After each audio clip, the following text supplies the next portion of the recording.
University of Hawaii Athletics Director Matt Elliott has a few days on the job under his belt. He joins us this morning to talk about what he hopes to accomplish during his tenure with the University of Hawaii. Matt, thank you so much for joining us this morning. And I want to get right into it. Why did you choose this role and why now? Aloha, thank you for having me. I think college sports is amazing.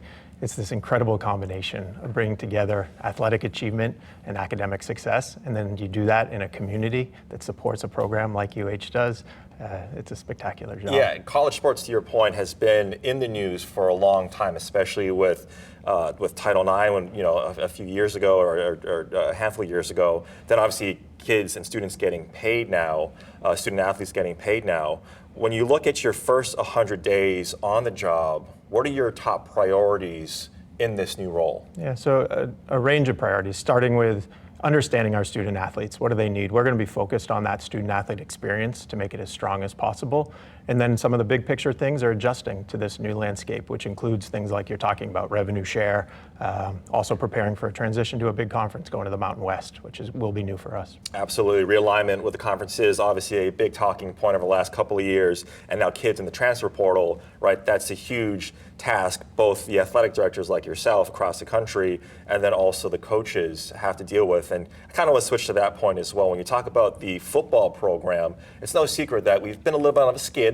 How, in your job, and you're looking at it, what are the steps or what are some of the things that you want to do to ensure that the beloved football team, University of Hawaii Warriors here, get off on the right foot, get into that spot where we were a handful of years ago? I think Coach is doing an excellent job of building a culture here, bringing everybody together, building that ohana, saying, I want to be part of this program.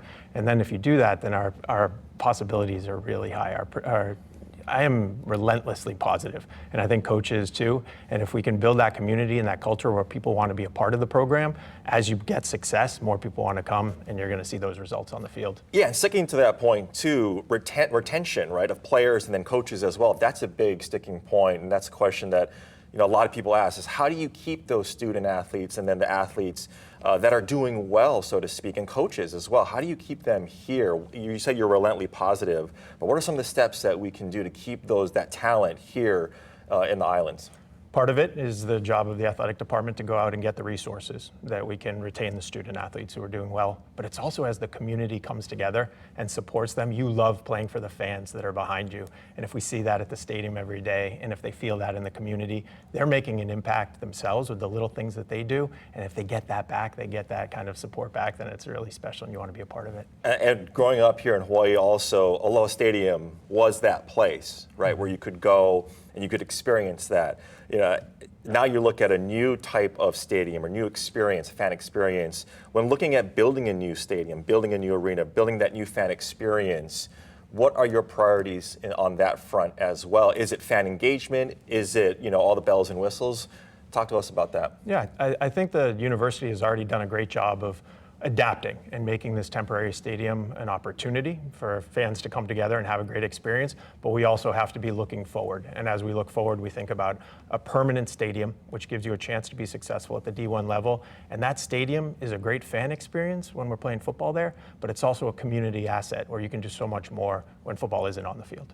Absolutely. And then really quickly here, UH works closely with the state legislator to advocate for funding and support of new initiatives. Like this has been a hot topic as well.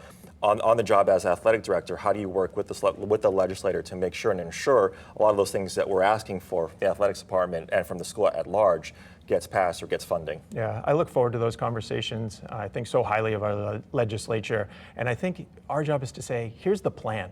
If we have a plan and we can show how those dollars are going to make an impact, not just for athletics, but for the entire community, then it's something that they can believe in and support. So that's what we'll do. Amazing job. I mean, we're so excited to have you here. Obviously, we have a UCLA Bruin in our midst as well. But you're ours now. University of Hawaii, UH Athletic Director Matt Elliott. Appreciate your time, and we look forward to talking with you and to seeing the success of the program moving forward. Thank you so much.